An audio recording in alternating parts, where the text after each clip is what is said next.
Breaking news. खसड़ा मतदाता सूची में विधायक सिद्दीक अहमद का नाम गायब, विरोध की घोषणा। आप देख रहे हैं आमार आशा न्यूज़। श्रीभूमि जिला प्रशासन द्वारा हाल ही में जारी किए गए खसड़ा मतदाता सूची में भारी असंगति सामने आई है। इस सूची में कई स्थानों पर गंभीर गड़बड़ियां पाई गई हैं, जिससे स्थानीय लोग और जनप्रतिनिधि नाराज हैं। विधायक सिद्दीक अहमद का नाम भी इस नई सूची में नहीं है, जिसके चलते उन्होंने कड़ा विरोध दर्ज कराया है। उन्होंने मंगलवार को जिलाधिकारी कार्यालय के घेराव का आह्वान किया है। खबरों के मुताबिक श्रीभूमि जिले की सूची में अजीबोगरीब विसंगतियां हैं।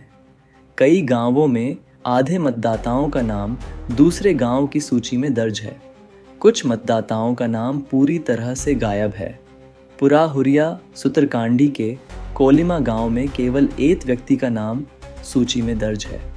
विधायक सिद्दीक अहमद ने इस स्थिति को लोकतांत्रिक अधिकारों पर हमला बताते हुए इसे सुनियोजित लापरवाही करार दिया है।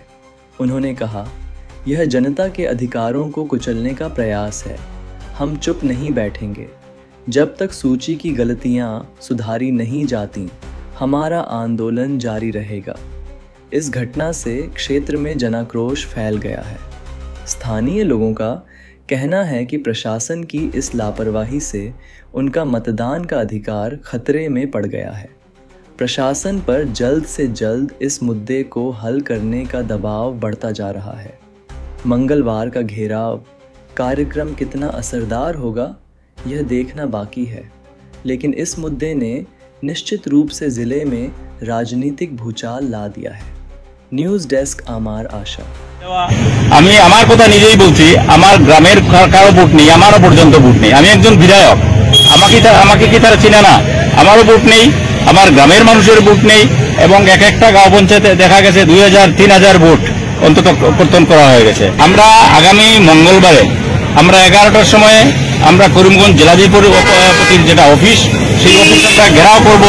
তাদের কি অবস্থায়, তারা কিভাবে এগুলো কাজ করে আমরা ঘেরাও করে সমস্ত জেলায় আমি আহ্বান করব আপনাদের মাধ্যমে যে যাদের এই বিশৃঙ্খলা দেখা দিয়েছে আপনারা সবাই আসুন, এবং কে শ্রীভূমি জেলা হয়েছে আমরা সেই শ্রীভূমি জেলার সমস্ত অবস্থা একদম নষ্ট করে দেবে।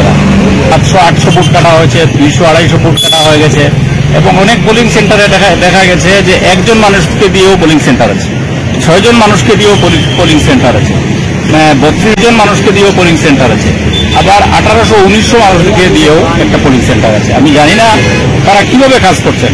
যত অকর্মণ্য অফিসার, যারা কিছু কাজ জানা না, কার ইশারাতে, কার আঙ্গুল হেলনে এরকম কাজ করেছে আমি বলতে পারি না। এটা কোনো রাজনীতি নয়, এটা হলো কোনো মানুষদেরকে হেয় অসম্মান করা, হেয় প্রতিপন্ন করা, তাদেরকে এক সেন্টার থেকে আরেক সেন্টারে নিয়ে। আমি যতটুকু জানি, আমি গতকালকে মাননীয় মুখ্যমন্ত্রীকে একটা চিঠি লিখেছি। আজকে সকালে আমি যেটা তথ্য পেয়েছি, আমার কাছে তথ্য আছে যে ভোটার লিস্ট বানানো হয়েছে, পঞ্চায়েতের ভোটার লিস্ট। প্রথম আমি করিমগঞ্জের জেলাধিপতি এবং সিওকে আমি বলেছিলাম জেলা পরিষদে যে আপনি পঞ্চায়েত লেভেল অন্তত যেগুলো এরিয়া ডিলিমিটেশন হবে, আপনি কিছু সেক্রেটারিকে নিয়ে এবং কিছু সেক্রেটারিরা এক একটা জিপির যে বিশ্বস্ত লোক তাদেরকে নিয়ে আপনি যদি অন্তত ওয়ার্ডগুলো গঠন করেন, তাহলে এটা সঠিক হবে। কিন্তু ওনারা কোনো কথায় গুরুত্ব দিলেন না। আমি বারবার ওনার কাছে গিয়েছি, পঞ্চায়েত গঠনের সময়ও গিয়েছি, ওয়ার্ড গঠনের সময়ও গিয়েছি, কিন্তু কোনোটাতে আমরা কোনো গুরুত্ব পাইনি। তো আমি সেই কথাগুলো মাননীয় মুখ্যমন্ত্রীকে গতকালকে আমি লিখেছি।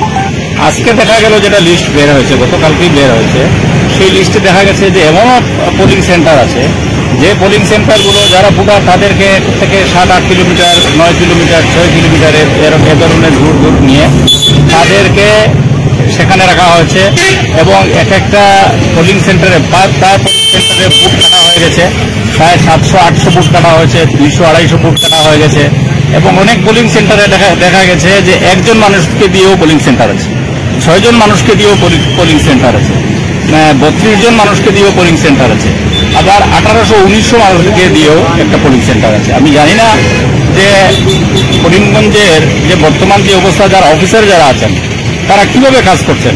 যত অকর্মণ্য অফিসার, যারা কিছু কাজ জানা, কার ইশারাতে, কার আঙ্গুল হেলনে এরকম কাজ করেছে আমি বলতে পারি না।